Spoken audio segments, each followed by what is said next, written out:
Right, so Labour's going to come in and sort the water companies out and clean up our water, apparently. We've seen water campaigner Feargal Sharkey out doing promo for Labour during the election, didn't we? And instead, Labour has allowed Ofwat, the water regulator, toothless as they are, to see bills put up by anywhere between 22% and 44% over the next 5 years, depending on who your supplier is. And of course, it's not like you can change supplier if you don't like it either, is it? After being permitted by the Tories to dump all manner of effluence in our waterways, we're now being told by Starmer's Labour we have to pay again for the clean-up. We've already paid. We expect clean rivers and up-to-date infrastructure. And if the water companies cannot do that, cannot deliver that, having been paid to do so already, because they are profligate, because they are poorly run, because keeping their own shareholders happy and their pockets bulging with our bill money is their biggest priority, then let them fail. Let them fail and buy them back into public hands for a song. The original nationalised service was intentionally underfunded by Thatcher to soften things up for the sell-off back in the 80s. So if the private water companies are unable to make the business work, then they shouldn't be in business.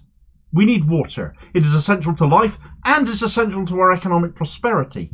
So stop this nonsense right now, Keir Starmer. Stop demanding we pay even more for the same crap service and put country first. It is what you said you'd do during the election campaign, after all. Thames Water currently in crisis. There's even talk of a 40% hike in bills. Should nationalisation be on the table? Well, look, we don't have the time or, frankly, the money to be nationalising water companies right now, because it would take far too long to unpick the very complex regulatory and privatised system that we have before we saw any impact on bills or on investment in infrastructure. That is why Steve Reed, the Shadow Environment Secretary, has been setting out plans for many months and calling on the government to be much tougher on regulation. It is the Tories' regulatory system that has allowed companies like Thames Water to get into huge amounts of debt whilst not investing in the infrastructure that we need and illegally dumping sewage in our rivers and lakes. That's why we've set out plans to put proper sanctions on water bosses that do this, and indeed criminal sanctions in the worst cases, and to radically reform the regulatory system to put financial stability at its heart. We want to see water companies investing in infrastructure and putting consumers first, and we want to see the government, hopefully the next Labour government, properly cracking down on the illegal dumping of sewage in our rivers, lakes and seas. Right, so that was Louise Haigh, then the Labour MP for Sheffield Heeley, now the Minister for Transport, speaking to Sophie Ridge back in March, talking about Thames Water and the need for a bill hike of up to 40% at that point, and asking Labour if the need to renationalise water was now there. And on one hand, absolutely that was a relevant question, given the state of our stinking waterways. But equally, Starmer once stood on a pledge to renationalise water when he ran to be Labour leader, now long since dumped, of course. Haigh said we have no time or any money to renationalise. I'd argue that the water companies have had enough time and have certainly had control of our water for long enough to prove they aren't up to the task. But apparently it's too hard, it's too complicated to take it over. So we are just going to have to, put up with it because you apparently aren't up to the job of fixing it because it's too hard? We'll be tougher on the Tories to crack down on this. We'll be tougher on Ofwat, the regulator she referred to. It's unacceptable that the water companies get into debt whilst at the same time failing to invest. Now, of course, it is Labour in power now, and they're going to make us pay even more. Our water bills going up by between 22% and 44% apparently over the next 5 years, which Rachel Reeves is calling, I'm dreadfully sorry, it's a bitter pill that we must swallow. Why? We've swallowed enough bitter pills about this. We've paid for clean water already. Why are we paying again for it? Tell the shareholders no more dividends for you until you've cleaned up. You've robbed the general public enough whilst delivering a poorer and poorer service, underinvested in. Why are you not saying that? Well, this is the thing with regulators, you see. Every government can come in and say, well, the regulator has told us this, the regulator has advised us of that. And they treat them like some kind of expert organisation in the industry, water company experts, economists. But it isn't. Ofwat, the water regulator, is literally just a department of the government itself. I've spoken in videos before of bodies called non-ministerial government departments, and these are basically departments of government with no direct ministerial oversight, but are instead under the umbrella of the Cabinet Office, with a senior civil servant in charge, in effect. Keir Starmer, for example, was himself the Director of Public Prosecutions at the Crown Prosecution Service. I know, who knew? But the CPS is itself one of these non-ministerial government departments, so he was basically a glorified civil servant for all the pomp he puts on himself about the role. Ofwat is another one of these bodies, therefore it is not about the government seeking advice from an independent body when it refers to the Water Services Regulator Authority, as Ofwat's full title is. It is simply part of government itself. In which case, as seems obvious, why can the government not instruct Ofwat of what to do, and indeed give it new powers and new authority to carry that remit out? And of course it can. We're back to political choice again though, aren't we? Just to reinforce how poor a decision this is on Labour's part though, not to mention how critical functional water supplies are, not just so we have clean water to drink, but for critical infrastructure too. They have recently been advised on the state of Thames Water, particularly, the very same body Louise Haigh was making excuses about there a moment ago. And if you thought it was bad already, well, it's even worse than that. Starmer and Reeves have already been told, upon assuming office, that Thames Water now poses one of the biggest critical risks to the country. On one hand, yes, we have the financial side of that story. Thames Water has been run by such a bunch of incompetents for so long, they will actually run out of money by next June. They are £15.2 billion in debt, something the nationalised water companies never were, and that is despite years of failing to invest in the infrastructure of the service, which they have a monopoly on. They have no competition at all, which is where the critical risk to the country actually becomes all the more apparent. Because that irresponsible lack of investment, that bleeding of an essential service dry, sucking the money out to line the pockets of investors, well, one of the most critical pieces of national infrastructure is the water treatment works there at Coppermills, which Thames Water Control have not invested in the upkeep of properly, and which services the needs of some 3 million people now.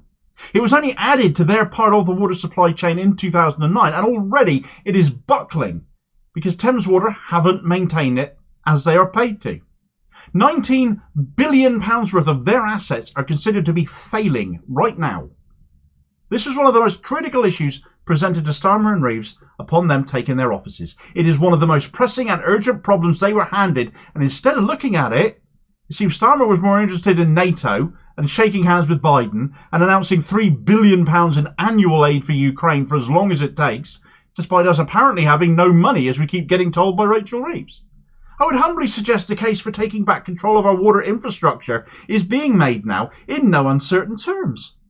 Those in charge are not competent to run it. They've blown our bill money, not used enough of it to invest in the service, and we're going to end up with the service entirely collapsing, in the case of Thames Water, if something doesn't shift. Louise Haigh made the argument that the money isn't there in March, but if the service is failing, then let it fail.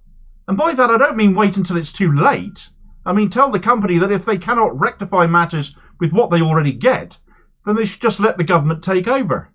Buy them out for £1 or something like that. Cut shareholders out of the equation entirely, pay the bill money to government and reinvest the lot in urgent works.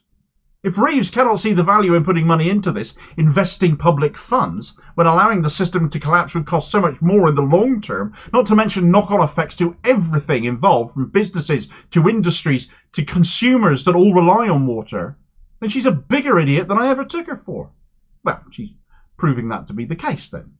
Water bills are going to rise between 22% and 44%, that is Labour's decision, to pay for the works needed, the bitter pill we now have to swallow, despite the fact we've already paid for this to be done. We have to pay again now because these water companies are failures, and we're expected to trust that this time they will make good with the extra bill money we will end up paying. But of course, Reeves is detached from this decision because the announcement has come from Ofwat, following a review that they have conducted. Don't forget, they are a part of government, so it's a nonsense. And Reeves can just wring her hands and say, I'm very sorry, we have no choice. She damn well does. Thames Water customers, oddly enough, will actually see the lower end of that bill rise, which gives rise to other customers around the country with other water companies thinking, well, how bad is mine then? Well, indeed.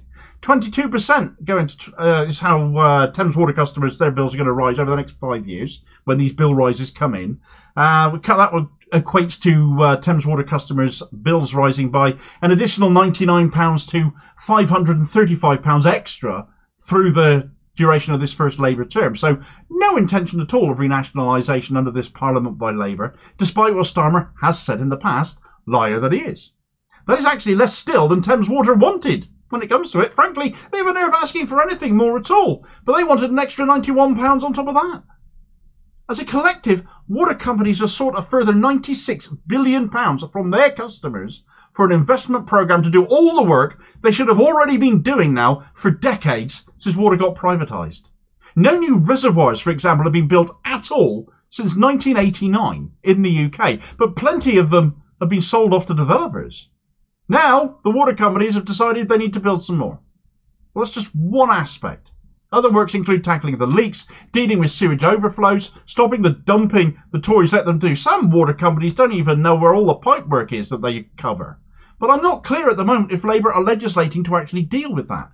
Because at the end of the day, we're all having to stump up more to again resuscitate a failing privatised water service, because this Labour government, just like the Tories before them and other Labour administrations before that, will not do the right thing and take it back under public control. Why are they so determined to resist this?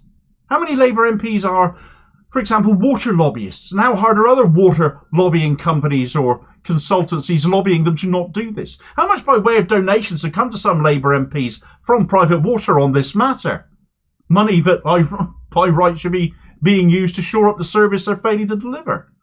One example that came up in a cursory search is the new Labour MP for Livingston in Scotland, Gregor Poynton, who is also a partner at consultancy firm Headland, second jobbing anyone, but Headland counts amongst its clients for whom it lobbies on behalf of Anglian Water. Now, I'm very sure Gregor would be very keen to vote to renationalise water, therefore, wouldn't he? He's certainly not going to be the only example here, though, is he? But here's an example of Starmer's high-quality Labour candidates again, I suppose. Has there been fallout over this? Of course there has. Even Feargal Sharkey, who campaigned for Labour, is incensed. Well, we did warn him, but he's aiming his ire at Ofwat. He really ought to have it pointed out to him. They are part of the government. But he said they are allowing water companies to put up bills by a large amount to pay for infrastructure they should have already paid for with customers' bills. Customers are therefore having to pay twice. I am now so outraged with the contempt Ofwat is showing to customers that we should be taking to the streets outside Parliament to show that we will no longer take their greed, their incompetence and their complete and utter disregard for customers and the environment. Campaign outside Parliament, so perhaps Feargal Sharkey does in fact know that Ofwat are part of government, but in which case, why are you placing all the blame on Ofwat and not holding Labour to account for this when you are out campaigning for them? The Labour government is who you should be aiming at as well. Now, you might as well have guessed that the Green Party will have weighed in on this as well. And one post that caught my eye came from Green Party peer Jenny Jones, who thinks these water bill hikes could end up being a new poll tax moment. She said in a tweet that, "I wonder, will water bills become the next poll tax? I was in court for refusing to pay in 1990, but up to 18 million people delayed or didn't pay. Even stopping direct debits for water bills will hit companies hard. We need to challenge all MPs to lobby for public ownership." Food for thought, isn't it? Why should we pay twice? Why isn't this newly elected Labour government supposed to be all about change doing anything different from the Tories? They'd have stung us with higher bills, now so are Labour. We need renationalisation now, but we need politicians not connected to private water or recipients of donations from private water to be able to do that. As I've been writing this piece, Ofwat has now put Thames Water into special measures, and it has emerged that £1.1 billion of cash to be invested in sewage work upgrades there has gone unspent. All while Thames Water's boss got a £195,000 bonus. The excuse for paying that being that it is what is required to attract the right sort of talent. Well, I think you paid for the wrong sort, haven't you? Just stop this nonsense now. Stop this ride. I want to get off. Bloody renationalise the lot now. No excuses. The fact of the matter is voters were warned about Labour, though. It was only back in April that Starmer whipped his MPs to vote with the Tories to actually weaken Ofwat's remit. So they are hardly going to strengthen it now, are they? Get the details of what happened then in this video recommendation here, and I'll hopefully catch you on the next video. Cheers, folks.